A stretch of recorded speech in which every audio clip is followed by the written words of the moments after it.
Very good morning my dear ones, welcome to Humanities hive.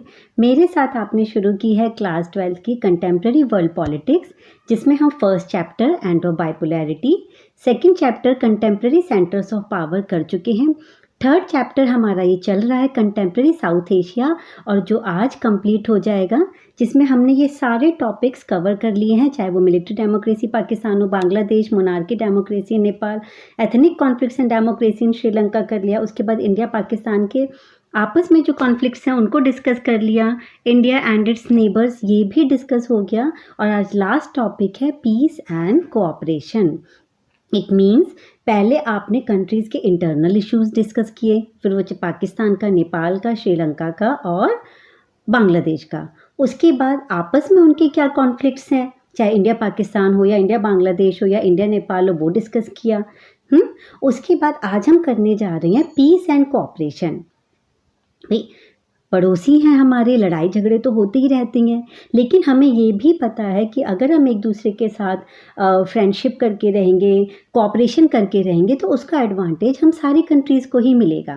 ठीक है, और इसी बात को ध्यान में रखकर सार्क जैसी ऑर्गेनाइजेशन बनाई गई, जिससे पीस और कोऑपरेशन को बढ़ावा मिल सके। जितनी भी हमारी नेबरिंग कंट्रीज़ हैं, वो इंडिया, नेपाल, आपकी बांग्लादेश, श्रीलंका, ये सारी countries, India, Nepal, Bhutan, Bangladesh, Myanmar, Pakistan, Afghanistan, इधर नीचे श्रीलंका,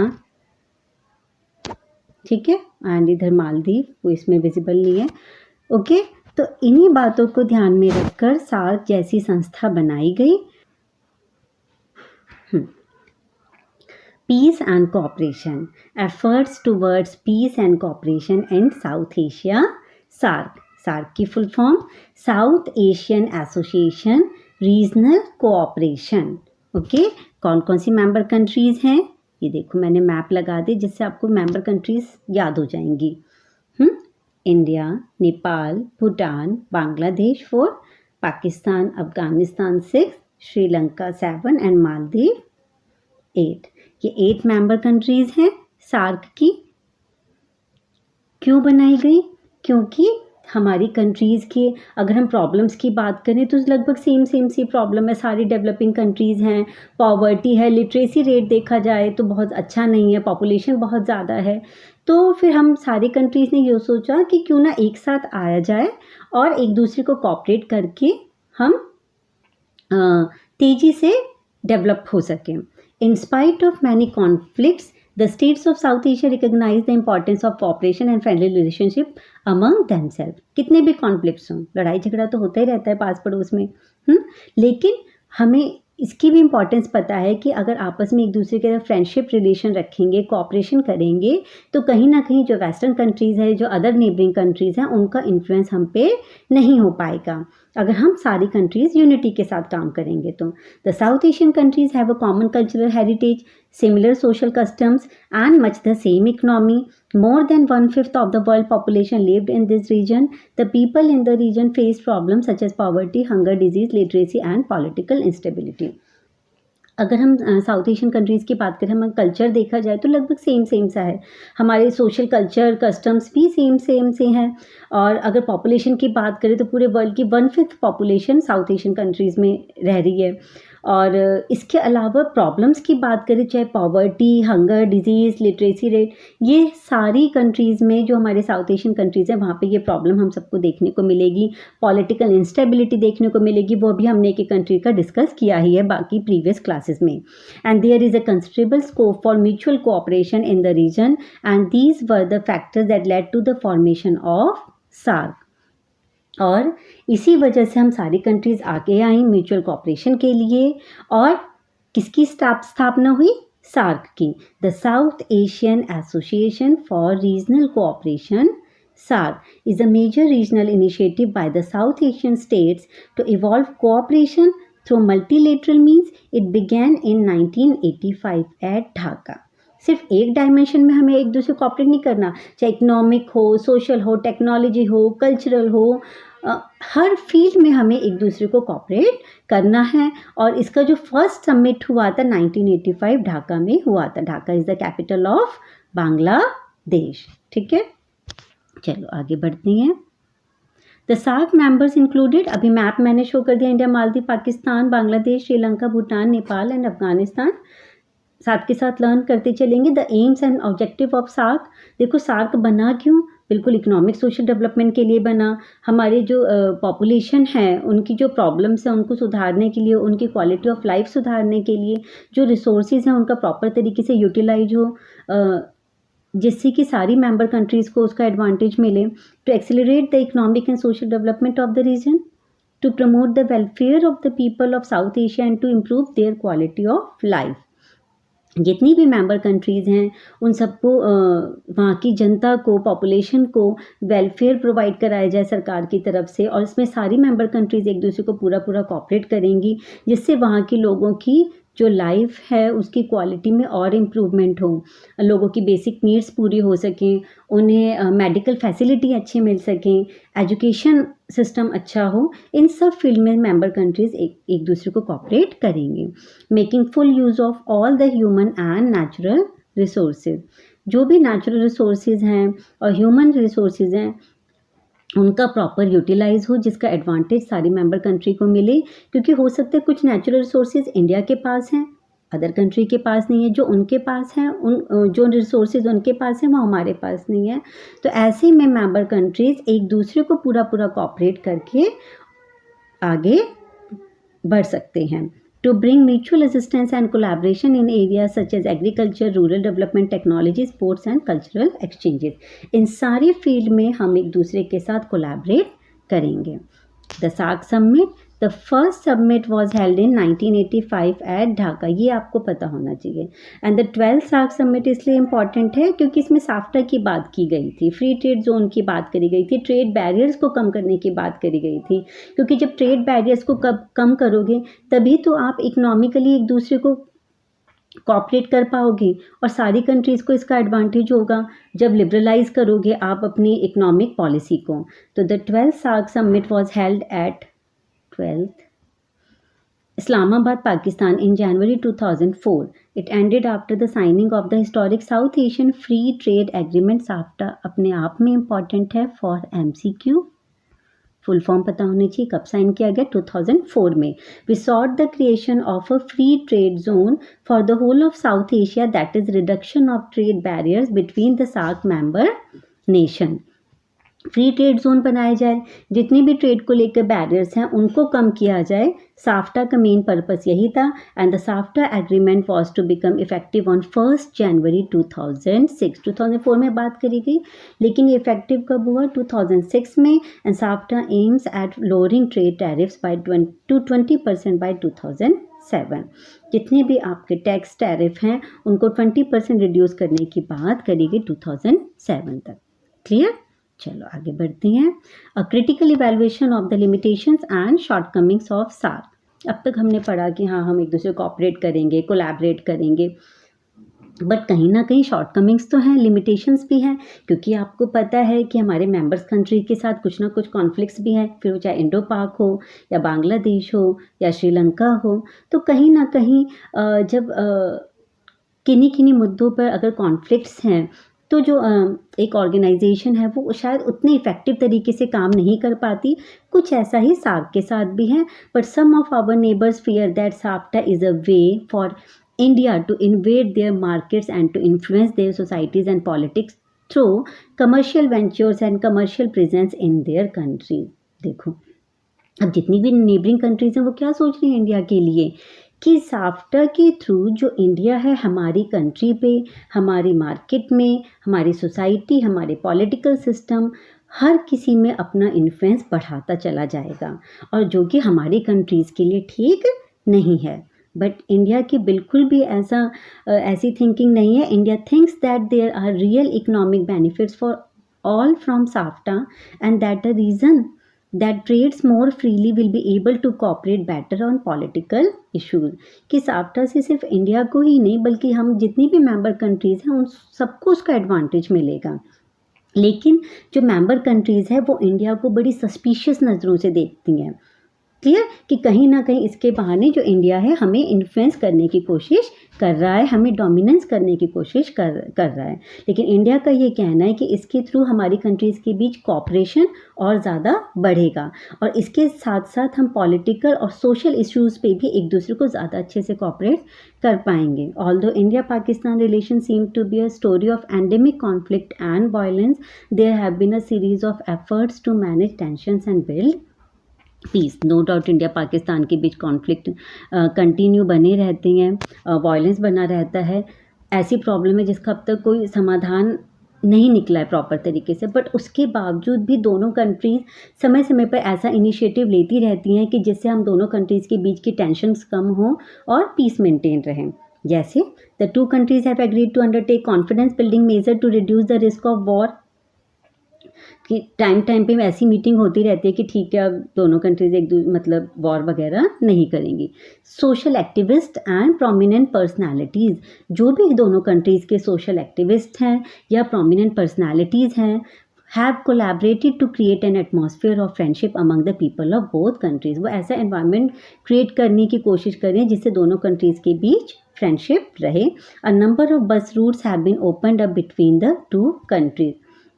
बस सेवाएं भी शुरू करी गई हैं दोनों कंट्रीज़ के बीच। पहले ट्रेन भी चलती थी बट 2019 से ट्रेन्स को सस्पेंड कर दिया गया है, एक दो ट्रेन चलती थी। और बस रूट की बात करें तो इस टाइम एक ही बस चल रही है जो एक्टिव बस रूट है इंडो पाक के बीच, वो दिल्ली से लाहौर पे चलती है।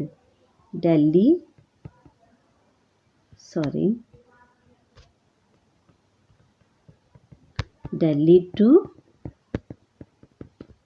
लाहौर, ठीक है।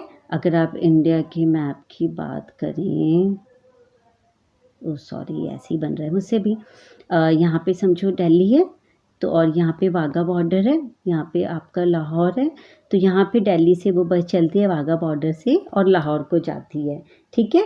दिल्ली लाहौर बस सर्विस है, वन एंड ओनली यही बस सर्विस है अभी। ये भी क्या है, ये एक इनिशिएटिव है दोनों कंट्रीज़ के बीच ट्रस्ट का, फ्रेंडशिप को बढ़ाने का, ठीक है। और इस बस सेवा का नाम है सदा ए सरहद, यही एक बस सर्विस है। इसके अलावा एक दो ट्रेन थी, समझौता एक्सप्रेस, थार एक्सप्रेस, वो भी 2019 से बैन कर दी गई, आई थिंक कोविड के टाइम से। And trade between the two parts of Punjab has increase substantially in the last 5 years. और पंजाब के द्वारा हमारी दोनों कंट्रीज़ के बीच ट्रेड भी बढ़ा है। And visas have been more easily given, time पे गवर्नमेंट ऐसे एग्रीमेंट करती हैं कि ईजली वीज़ा प्रोवाइड करवाया जाएगा, बट ऐसा होता नहीं है। कुछ ना कुछ पाकिस्तान की तरफ से ऐसा एक्शन हो जाता है कि इंडियन गवर्नमेंट को फिर स्ट्रिक्ट एक्शन लेना पड़ता है और वीज़ा वगैरह में फिर स्ट्रिक्ट होना पड़ता है गवर्नमेंट को, और होना भी चाहिए क्योंकि ये देश की सिक्योरिटी का मुद्दा है। In what way do the outside power influence bilateral relation in South Asia.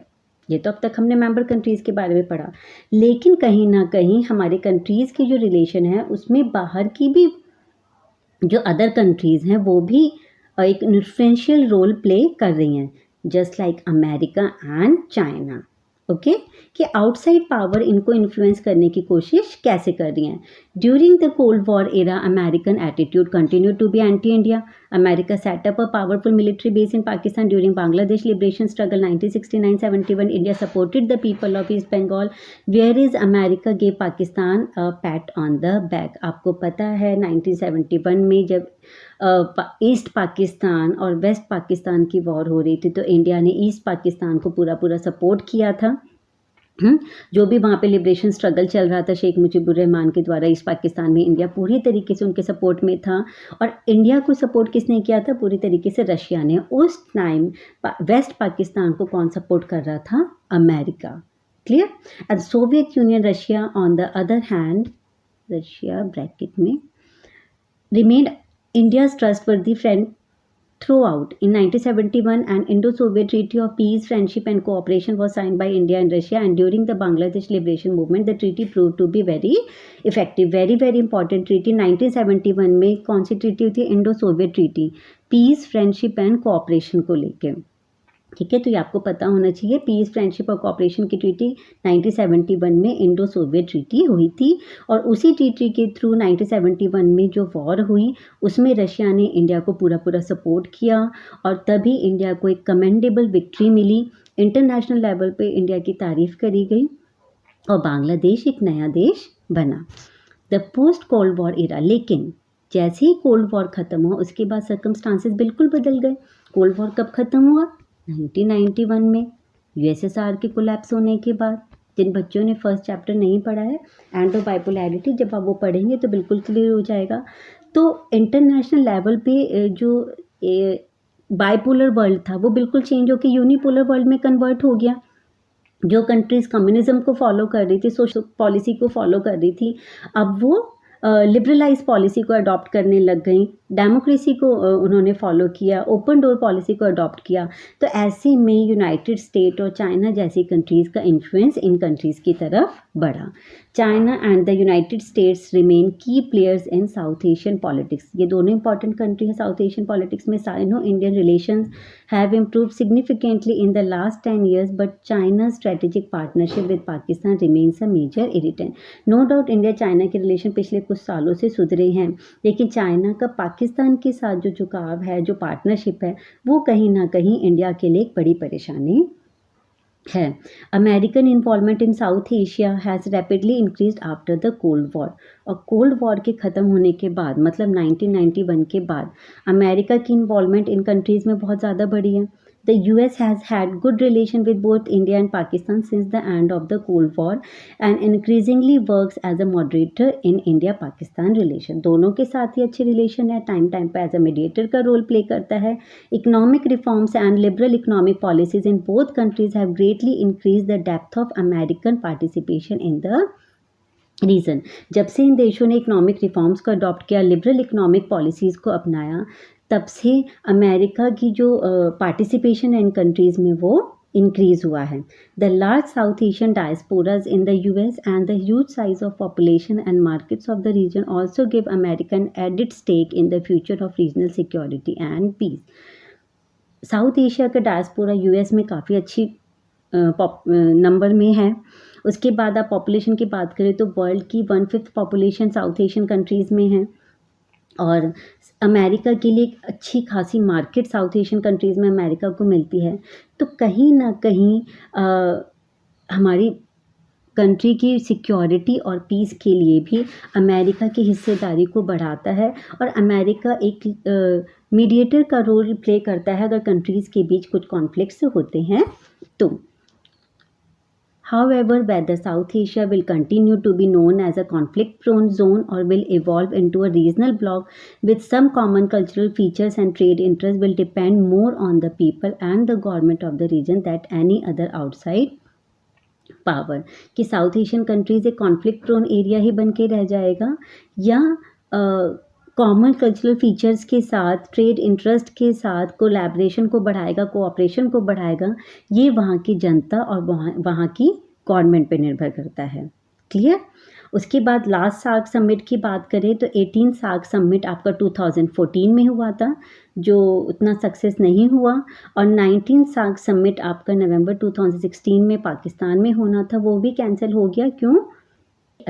जो उरी अटैक हुआ था उसकी वजह से। उरी अटैक आपका 2016 में हुआ था जम्मू कश्मीर में, जिसमें हमारे आर्मी के 16 जो जवान मारे गए थे, उसके अगेंस्ट फिर इंडियन गवर्नमेंट ने सर्जिकल स्ट्राइक करी थी। क्लियर? ये मैंने एक्स्ट्रा पॉइंट ऐड कर दिया है कि सार्क का पढ़ रहे हैं तो अब फ़िलहाल लास्ट अभी कोई समिट सार्क का नहीं हुआ है।